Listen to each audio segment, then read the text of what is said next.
welcome to another warm-up.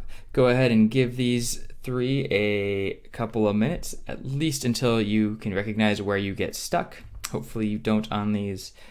They'll be helpful for this next lesson. Okay, I'm going to start back up again, hoping you gave yourself a good 5 to 10 minutes. It's really important that you give yourself a chance to work through these before just watching someone do it, because that's how we all learn. So, find the slope of the secant line of y equals x cubed through x equals 2 and x equals 3. So all we're really saying here, if I draw a quick picture on the right to help us visualize it, here's my really extra wide y equals x cubed. You should be able to do a quick sketch of what these look like without a computer calculator for these basic functions. On here there are 2 points, one at x equals 2 and one at x equals 3. Again, this is definitely not to scale, but just pretend that's x equals 2 and x equals 3. And there is some secant line connecting them. It goes through these two, something like that. And that secant line should have a slope. We want to find that slope. We don't really even need to draw this to figure out that slope. All we got to do is figure out the coordinates of the 2 points. So I've got 1 point, 1 point, which is going to be at an x value of 2, and another point, which is going to have an x value of 3. How do I find the y values? Well, the function tells you. If x is 2, then y is 2 cubed, also known as 8. If x is 3, then y is 3 cubed, also known as 27. Great, now I've got 2 points. If I have any 2 points on a line, we sure know how to find that slope. Change in the y over change in the x. So 27 minus 8 over 3 minus 2. And again, it doesn't really matter what order you do the subtraction as long as you are consistent, that the 27 and the 3 are coming first. Okay. If I clean this up a little bit, I believe that is 27 minus 8 is 19 over 1 is just 19. Voila, that is our amazing slope.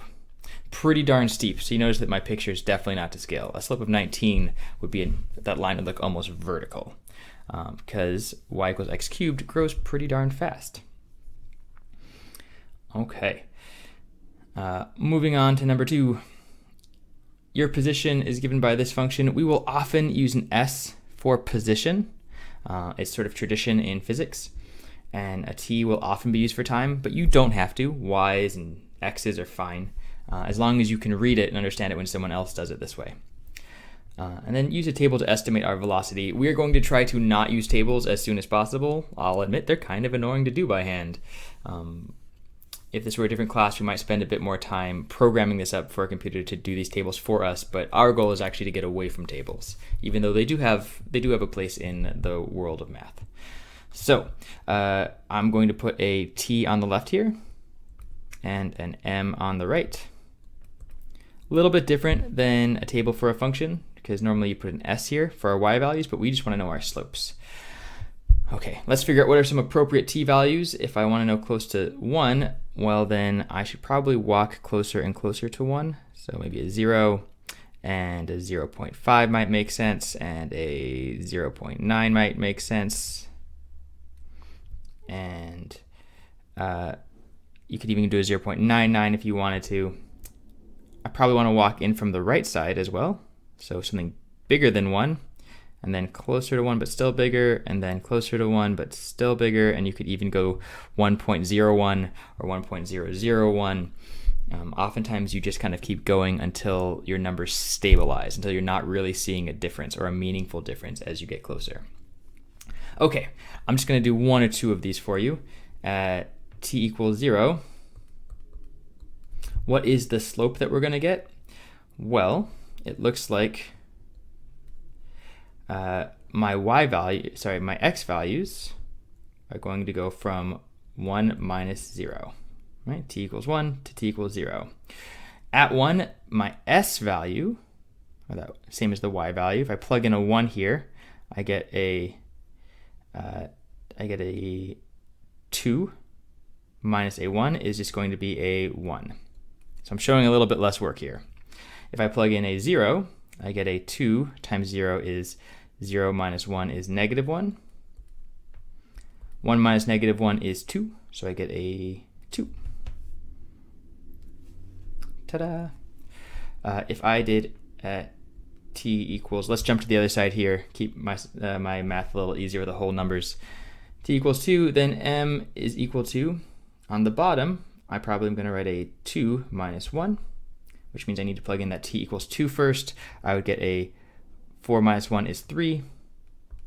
Minus, if I plug in a 1, again, I get a 1. Looks like I get 2 over 1 is 2. Great, so I got a 2 over here as well. And hopefully you filled in enough of this table to recognize that these are actually all 2. It really does not matter what t value you do, which is either amazing, eventually it should be obvious, it should maybe a little bizarre. What is happening here, if I give myself a quick grid, quick axis rather, and I go and I draw 2t minus 1, well that looks, that looks a little bit like this. Slope of 2 going through minus 1. Something like that. Okay, pretend that I drew that line a little better. And no matter what 2 points I pick on here, that secant line is always going to be the exact same as the line itself. Any secant line through a line is going to be the line itself, and so it should have the same slope as the line. Great. So if you're on a line, then your velocity is not changing. So your average velocity is your instantaneous velocity. This is the model example. This is the best case scenario where nothing's changing, and so knowing what's happening in an instant is the same as what's happening over time. Neat. Okay, moving on. I hope that some of you recognize this situation here. These are not arbitrary numbers. These are called conjugates, or they are conjugates of each other. Why are they conjugates? Well, when you have a root plus something, and you just flip the sign on one of them to a minus, or vice versa, you go from a minus to a plus, that's how you find the conjugate. And there's a reason why this is so amazing for us, and it shows itself when we do this foiling. When we multiply these out, we really should FOIL. And so I do first times first, and I would get the square root of x squared. First times, let's do square root of 3 times 3. It would be minus 3 root 3. 3 times root 3 would be plus 3 root 3. And then 3 times minus 3 is negative 9, or 3 squared. I can clean this up a little bit. Square root of x squared is just x. Minus 3 root 3 plus root 3. Here's the magic of conjugates. Here's the whole point. Because they're the same thing just with the different signs, those middle terms are always going to cancel out. That's why we like those conjugates. So we get x minus 9. There is a small caveat here. Back here in the square root, or up here in the square root, we cannot put in any negative numbers, and so we really should restrict that domain to be x greater than 0, because we had that restriction up at the top. Okay, notice what happened here is that by multiplying by the conjugate, those middle terms went away, and the square root got squared. And so what you get out has no square roots. And often if we find that square roots are causing us trouble, we will multiply on, say, top and bottom of a fraction by the conjugate. This is how you rationalized denominators back when you learned how to do that, was multiplying by the conjugates. If you've had complex numbers, you know that if you multiply by the conjugates, the imaginary parts go away, because an imaginary number is just a square root.